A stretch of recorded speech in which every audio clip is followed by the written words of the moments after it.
On Monday, Governor Brad Little delivered his 2023 State of the State address, kicking off this year's legislative session.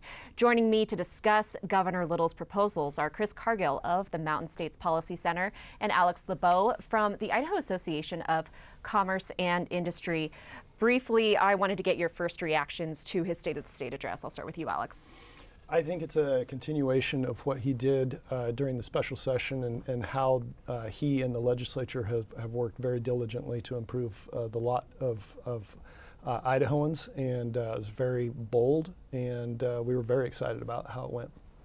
Chris, your thoughts? Yeah, I agree with Alex. It's funny because the State of the State or State of the Union addresses are those type of addresses that governors or executives give that usually is promptly ignored by the legislature or by the legislative body. We'll see if that happens this time. But I think there were a lot of pluses in the governor's State of the State address. Some things, obviously, if we were in charge, of course, we might tweak here or there. But overall, I think the reception it was getting was quite well. And we'll get into specifics. Governor Little spent the most time in his speech discussing education investments. Here's a bit of what he had to say during both the State of the State and the press conference following the speech. Most importantly, it keeps parents where they should be in the driver's seat of their children's education. The Idaho Constitution recognizes the endurance of our Republican form of government depends upon an educated, intelligent people. The founders spelled out the duty to, quote, establish and maintain a general, uniform, and thorough system of public, free, common schools. As elected leaders, we promise to uphold this contract with the people when we take the oath of office. Our commitment to public schools is both our constitutional obligation and it's our moral obligation. My Idaho First plan delivers on both the constitutional mandate and the mandate from the voters of Idaho by investing in our public schools.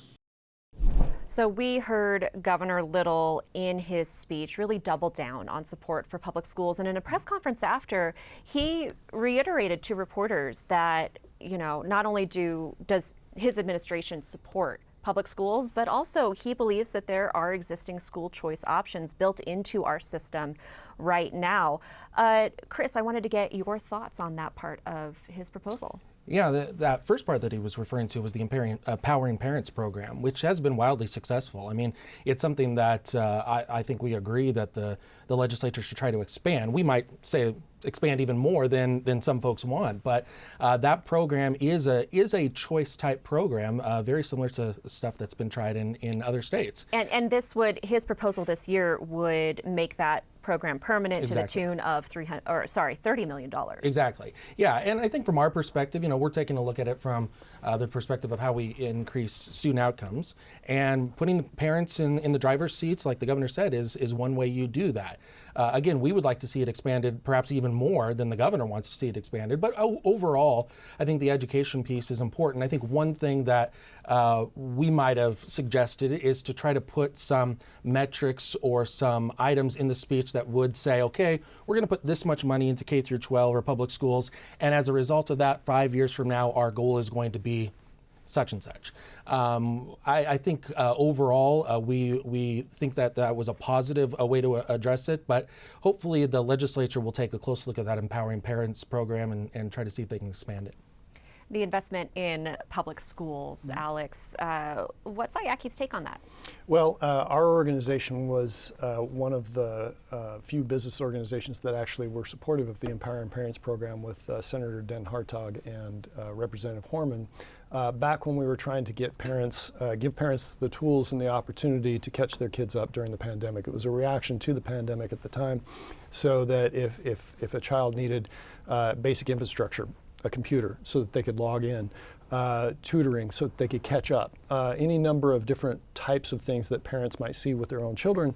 And it was targeted towards the lower income folks that don't necessarily have the resources to catch their kids up. So hearing that was great. I think it's a great move forward, and we agree very much on that. Moving forward with what his investments are on K through 12, particularly investments in the classrooms themselves, where we will go from being in the bottom 10 to the top 10. For teacher pay specifically. For teacher pay specifically. And that's transformational for the state of Idaho. And I think that's one of the things that I think has been lost in this. What the governor has done, what he has outlined, and I think what is largely fairly well received by the legislature during the special session and what he outlined in his State of the State between higher ed and K through 12, these are generational changes that we are making. We're going to see prosperity expand dramatically as a result of the investments that we're making today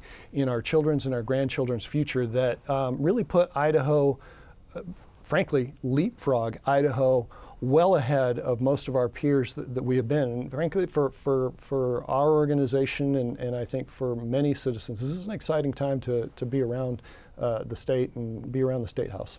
Briefly, I want to touch on the higher education proposal, specifically the Idaho Launch Program with $80 million to provide one-time $8,500 scholarships to qualifying Idaho students. We don't know the parameters of that proposed program right now. What are your thoughts?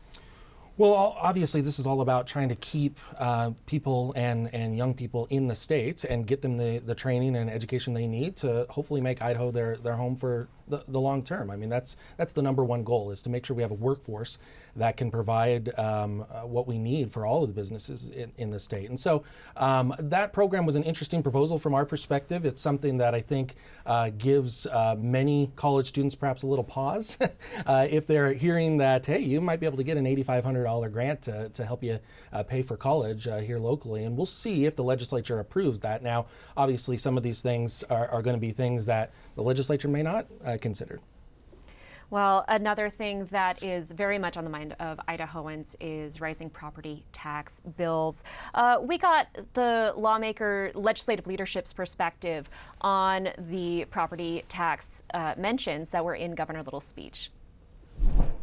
I believe the governor did a good job of giving us the control. He said, here's the money, go find a path forward. I think that I know for a fact there's been a lot of conversations about what to do. The one thing the governor did do, which there's two things I appreciated. One, he said, we don't collect it, we don't spend it. I can't say that enough times. That's a local decision. Local elected officials decide whether your taxes go up or down. It's budget driven. But he also said we need to solve the problem because there's an outcry, and I agree with that, and he gave us some money. Whatever we do there, we've got to be careful that we don't open the door like happened in 2006 with House Bill 1, where we cut taxes on property down to 20+%, and within a few years the local governments through their budgets raised the property taxes back up. We got to be careful that whatever we do, we constrain that growth so we don't provide a one-time relief that gets sucked up again later by those locally elected officials who spend it and collect it.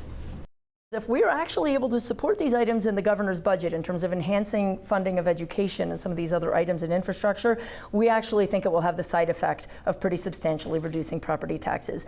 A huge driver of property taxes right now is trying to fill the gap from the state inadequately funding teacher salaries and operational funding at schools. If we are able to get this $330 million into the K-12 system, I think that will yield huge dividends to property taxes as well as to the students of this state.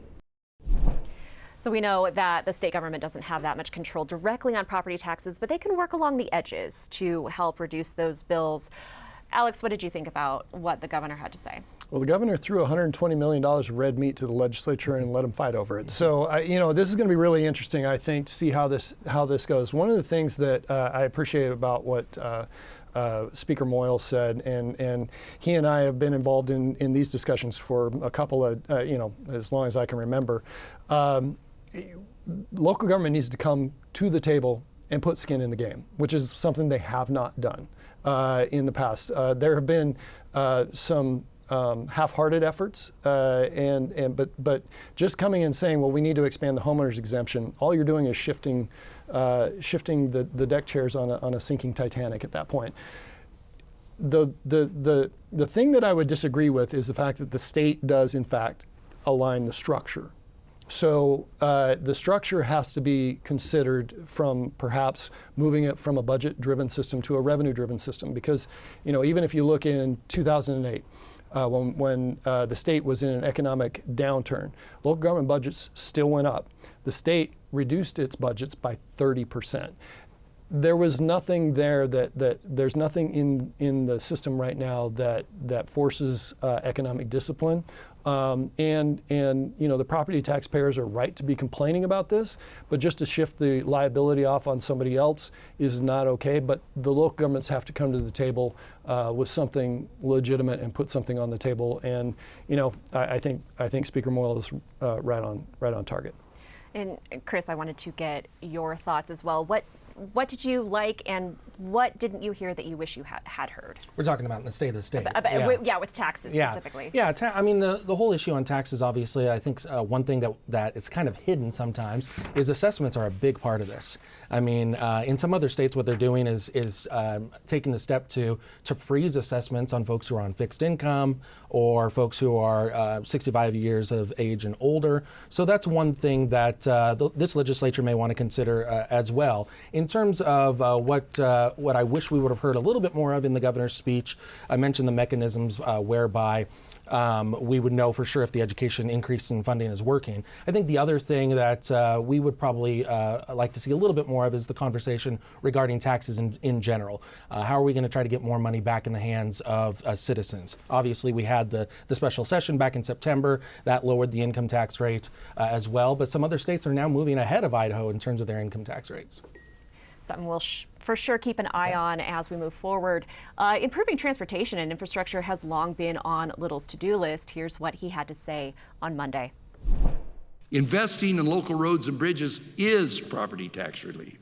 Last year, we put nearly $500 million into local roads, bridges, and airports. We took a major bite out of the backlog of deficient bridges that local governments have been struggling for years to repair. And we did it without raising taxes or fees. That buys us not just property tax relief, but safer roads, less drive time, and less congestion. Now I'm proposing even more for local bridges and new ongoing funding for transportation safety and capacity to build on our success. We heard specifics of his budget proposal later. We specifically on transportation, $200 million to improve local bridges, almost $100 million to address the transportation safety gap. Alex, this is a big concern for a lot of businesses around the state. Oh, 100%. We've got to be able to get our goods and services to market, and we've got to get our employees to work safely. And these types of investments pay dividends for decades. Not just in the construction opportunities for employment, but in the long-term infrastructure of the state. And our ability to grow and our ability to be prosperous. So he's right on track on this, and I find hardly anything to argue with about where he wants to put the money in transportation. Well, Chris, I'm curious, your organization focuses on free market solutions. What are your thoughts on leveraging some of this federal funding for infrastructure improvements that benefit businesses? We're not just talking about roads and bridges, but also $225 million in federal funding for broadband infrastructure. Yeah, absolutely. And I mean, I think broadband, roads and bridges, transportation funding is probably, those are two or three of the topics that you get broad bipartisan consensus on. I mean, these are the topics that people say, well, heck yes, I don't want my road to have a pothole, or I don't want my bridge to fall down, for Pete's sake. Of course, people are going to support that. So I think the sticky point is when you get into proposals that cause long-term spending constraints for the state. And transportation doesn't really do that, because you build a bridge, you pay for the bridge, and unless it's bonded out, of course, you don't have that long-term budgetary hit. Other programs, you do have a long-term budgetary hit, and that's why I think the legislature will take a close look at some of the other proposals. We have about a minute left in the conversation.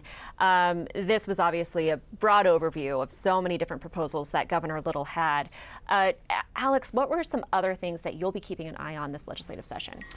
We still, during last year, during the pandemic, we lost over 5,000 seats in childcare opportunities. Those are people that we now have families that have to leave the workforce just because of that particular problem. Last year, the legislature put in $15 million to rebuild that capacity. they got $40 million worth of requests. That would have sucked up the 5,000 seats we lost.